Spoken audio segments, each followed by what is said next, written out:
继续来看这个桃园市政府日前卖中山路一块土地，竟然甲底价1亿4000多万，减写一个数字变1400多万，这等于是拍1折，俗俗啊卖掉。等价标调的人已经纳完着保证金甲尾款，民政局才发现这个大错误，结果来办理废标。这当然是互标调的人相当的不满。议员嘛痛骂这个市政府，讲签约的流程要经过30外个人底印啊，敢讲所有的人拢困去了。这个案件即摆是移送到政风单位的调查。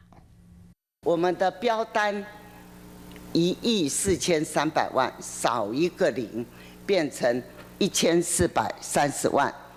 市长，你知道吗？我知道，民政局有跟我报告。严格质询，批评同市长刘成清，议员王婉珠透露，政府真正标售中山路技术工业的林总土地，继续竞争拍唔到去，一折卖出去。这么重要的公告，居然是局处首长来决行，市长，这个对吗？好像不太对吧？个人的疏失啊，在此致上深深的歉意。这块地就伫同市同区经福局的附近，土地拍卖底价是1亿4222万8800。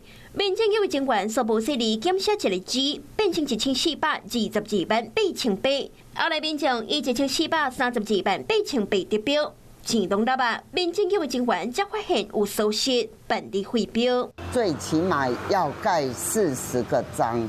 请问这40个人是睡着了吗？丁真正痛骂，公务顶管30几粒囡仔，拢代表着政府的公信力。严格即卖所无履行承诺，家己废标。议会这期，市府若是败诉，减的9000多万，是不是爱由人民来承担？如果说当事人他需要诉讼的话，我们也就是在一个合理的范围内如果法院裁判该怎么处理，我们就是照这个法院裁判的最终的判决来做处理。虽然目前也已经移送政风单位查处，要调查作业疏失的责任。民众了准谈到，如今煞变做是空，也得爱找法院。市府的公信力，恐惊嘛已经红大扣分。Hello， 我是易景，想要抢先掌握最及时的新闻资讯吗？赶快订阅、按赞、开启小铃铛，锁定华视新闻的 YouTube 频道。